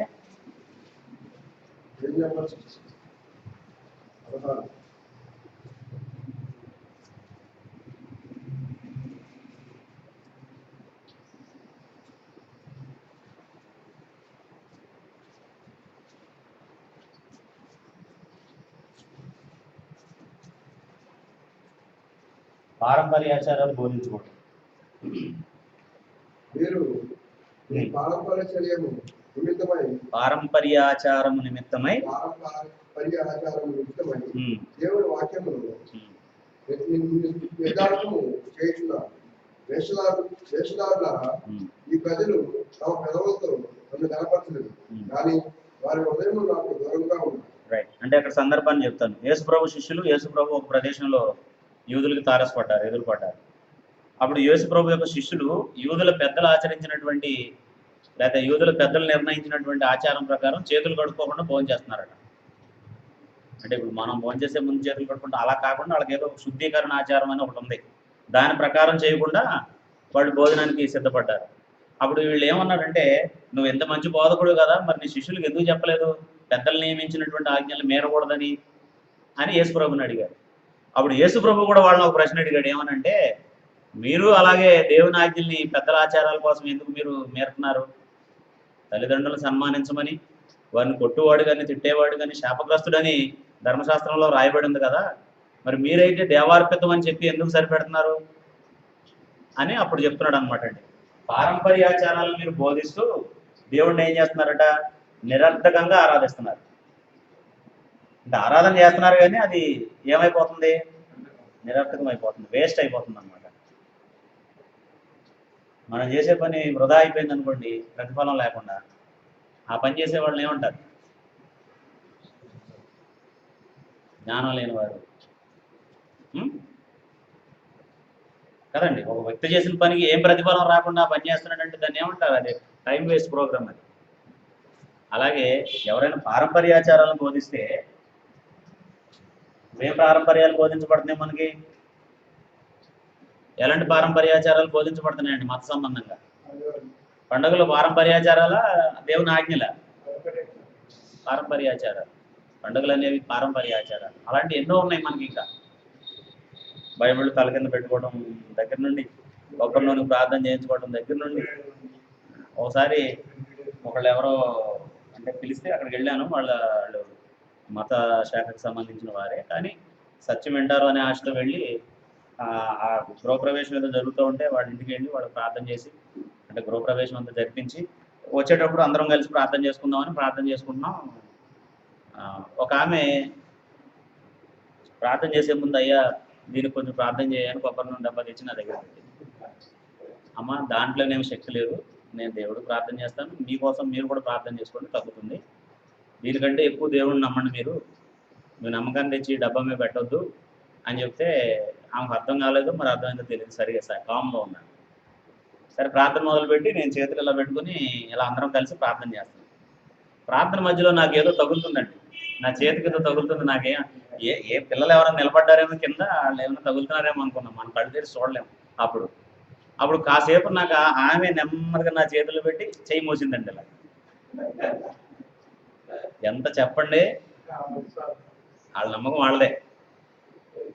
ప్రార్థన చేసేటప్పుడు ఆ డబ్బా పట్టుకోవాల్సిందే అని, నా దగ్గర ఏ శక్తి లేదు తల్లి అన్నా సరే ఏమిందో. ఎందుకు వచ్చింది ఆమెకు అంత బలమైన నమ్మకం? కొన్ని వందల సంవత్సరాల నుంచి కొబ్బరి నూనెకు ప్రార్థన చేయించుకోవడం అనే అలవాటు చేసేసుకున్నారు ప్రజలు. అదొక రకమైనటువంటి ఆచారం, అదొక రకమైన ఆచారం. పిల్లలకి పుట్టినప్పుడు పుట్టెంటుకలు తీస్తారంట అనేది ఒకటి ఉంది కదా, ఆనవాయితీ. అంటే కొంత వయసు వచ్చేటప్పటికి అవన్నీ రింగులుగా ఉంటాయి, కాస్త ఇదిగా ఉంటాయి. ఒకసారి గుండు చేసేస్తే చక్కగా మంచి తల వస్తుంది. అదేదో ఒక వయసులో చేస్తారంటే మెత్తగా ఉంటుంది కాబట్టి తల, అప్పుడు మళ్ళీ కత్తి పెడితే ఇబ్బంది అవుతుందని చెప్పేసి అప్పుడు దాన్ని కొంతమంది ఒక పెద్ద ఆచారంగా చేస్తారు. మేనమామ వచ్చి కట్ చేయాలంటండి. ఆయన ముందు మంగళ పని నేర్చుకోవాలి, చక్కగా అది గుండు చేయడం అనేది రావాలి, ఆయన ఎక్స్పర్ట్ అవ్వాలండి దాంట్లో. మరి లేదా పిల్లడికో పిల్లకో తెగిపోతాయి అవన్నీ కూడా, ఆయనే చేయాలంట. అప్పుడు ఆయనకి రాదు కాబట్టి ఏం చేస్తారంటే ఆయనతో చిన్న కత్తిరేపించి ఆ తర్వాత ఆయన బార్బర్ని పిలిచి మొత్తం షేవింగ్ చేపిస్తారు, అదంతా తీసేస్తారు.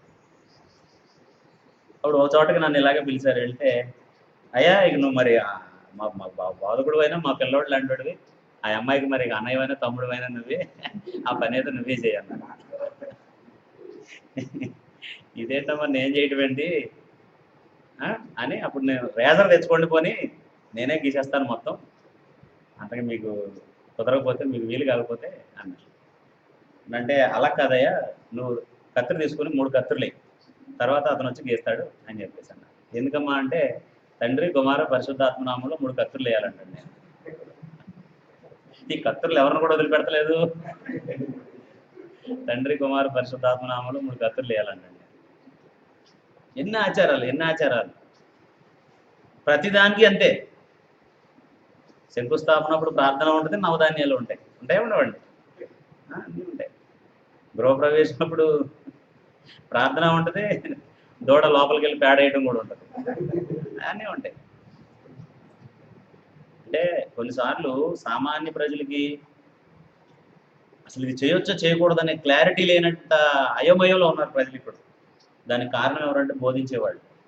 అంటే బోధించేవాళ్ళు ఇది అవును ఇది కాదని సరిగా చెప్పకపోవటం, పర్వాలేదులే వాళ్ళని ఇబ్బంది పెడితే మనకేదో నష్టం వస్తుంది అనేటటువంటి అలాంటి ఒక పట్టువిడుపులో ఉన్నటువంటి తత్వం ఉండటం. మరి ఇంకెప్పుడు సరైంది కాదేదో ప్రజలకు అర్థమవుద్ది. ఇప్పుడు చెప్తేనేమో మాకు ఇంతకుముందు చెప్పిన ఆయన సర్వీస్ అంత లేదు నీ వయసు అంటున్నారు ప్రజలు. అలా కాదమ్మా, అది బైబిల్ విధానం కాదు, అది తప్పు విధానం అని చెప్పామనుకోండి, వాళ్ళు ఏమంటున్నారంటే మాకు ఇంతకుముందు చెప్పిన ఆయన సర్వీస్ అంత లేదు, నీ వయసు నువ్వేంటా ఎప్పుడు కొత్తగా చెప్తున్నావు అని. అలా పారంపర్యాచారాన్ని బోధిస్తే మనం చేసే పని అంతా ఏమైపోతుంది, వ్యర్థమైపోతుంది, అంతా వ్యర్థమైపోతుంది. చాలా బాధ కలుగుతుంది చాలా సందర్భాల్లో, కానీ మేము నిస్సహాయులం, చెప్పగలం అంతే, అంతకు మించి వాళ్ళ బదులు మేము మారలేం. పారంపర్యాచారాలను బోధించకూడదు, అది ఎంత మాత్రం బోధించకూడదు. 2 తిమోతి 2వ అధ్యాయము 15వ వచనం మనం చదివితే చాలా విషయాలు ఉన్నాయి, నేను కొన్నే చెప్తున్నాను. చాలా విషయాలు చెప్పాలి, కొన్ని విషయాలు నేను చెప్తాను. 2 తిమోతి 2వ అధ్యాయము 15వ వచనం. Page number 194.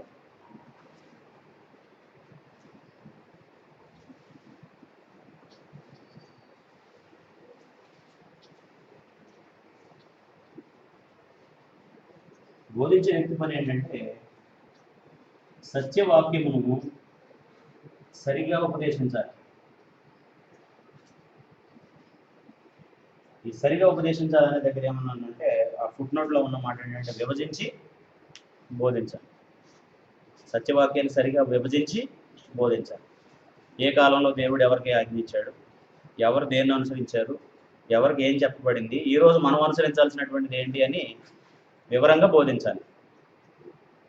సత్యవాక్యాన్ని సరిగా ఉపదేశించాలి. ఉదాహరణకి దేవుని మాట వినడం లేకపోతే దేవుడికి లోబడటం అనే అంశం ఉంది.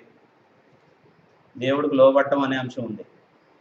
అబ్రహాం సంతానానికి దేవుడు ఏం చెప్పాడంటే నీవు నీ ఇంటి వారందరూ కూడా సున్నతి పొందాలి అని చెప్పాడు.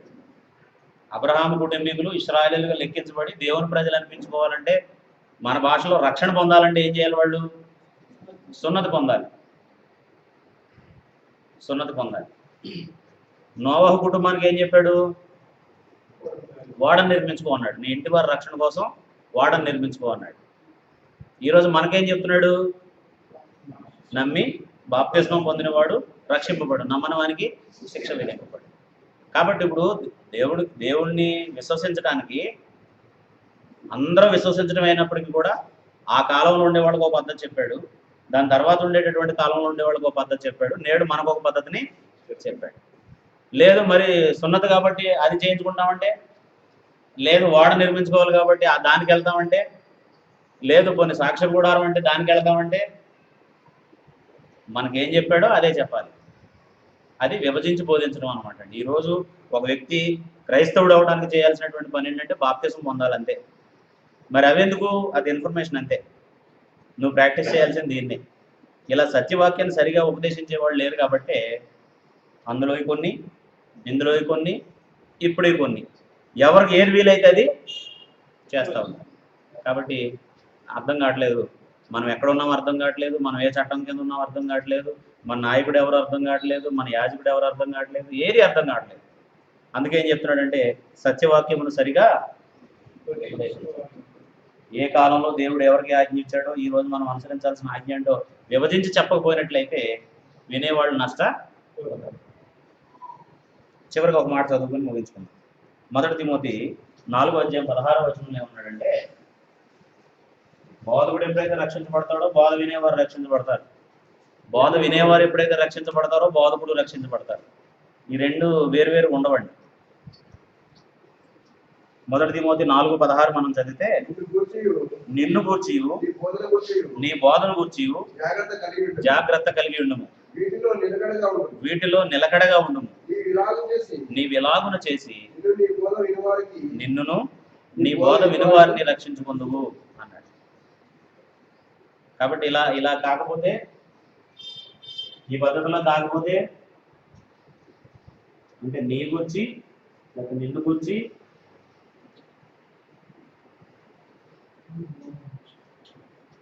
బోధ వినేవారిని గురించి, అంటే బోధన గురించి జాగ్రత్త కలిగి ఉండుము. బోధ బోధించినటువంటి వ్యక్తి రక్షించబడాలి, బోధ విన్నటువంటి వ్యక్తులు కూడా రక్షించబడాలి. 4:16 ఇది బోధించేటటువంటి వాళ్ళకి ఇచ్చినటువంటి హెచ్చరిక. ఇంకా చాలా ఉంది, నేను కొన్ని చెప్పాను. కఠినమైన తీర్పు ఉందని గ్రహించాలి, క్రీస్తునందు దేవుని ఎట్లు బోధించాలి, వాక్చాతుర్యంతో జ్ఞానాశ్రయంతో బోధించకూడదు, పారంపర్యాచారాలు బోధించకూడదు, సత్యవాక్యాన్ని సరిగా ఉపదేశించి బోధించాలి, బోధించేవాళ్ళు వినేవాళ్ళ గురించి వాళ్ళ గురించి కూడా జాగ్రత్తగా ఉండాలి.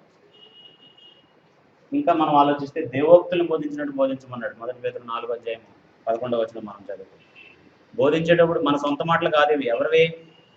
దేవుని మాటలు. దానికి మనం ఏది కలపడానికి కానీ తీసివేయడానికి కానీ ప్రయత్నం చేయకూడదు.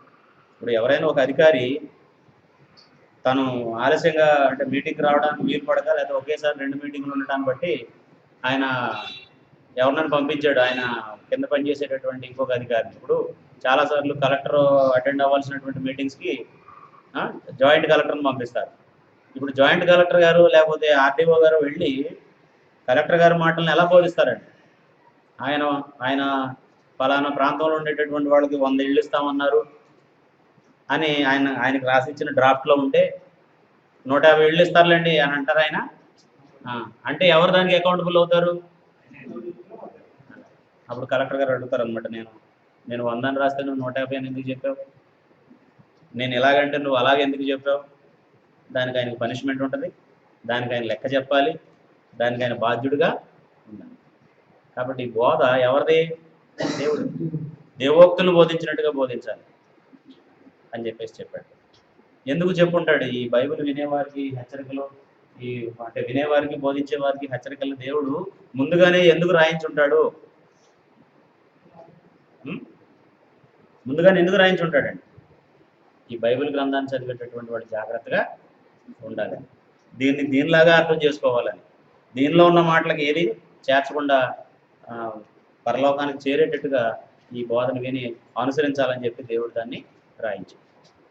కాబట్టి మనం వినేవాళ్ళలో ఉంటాం, కొన్నిసార్లు బోధించే వాళ్ళలో కూడా ఉంటాం. కాబట్టి ఈ హెచ్చరికలు మనకు అవసరమేనా?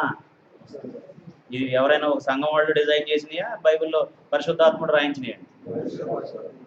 అంటే ఆయన రాయించాడు అంటే అది మన ప్రయోజనం కోసం, మన అవసరం కోసం. ఉపయోగించుకుంటే జాగ్రత్తగా ఉంటాం, సరైన మార్గంలో ప్రవేశిస్తాం. దాన్ని పట్టించుకోవాల్సిన అవసరం లేదనుకుంటే మన ప్రవర్తనకు మనం దేవుడికి ఒకరోజు లెక్క చెప్పాల్సినటువంటి పరిస్థితి ఏర్పడుతుంది. శ్రద్ధగా ఓపికగా ఇంతవరకు విన్నటువంటి మీ అందరికీ నా వందనాలు.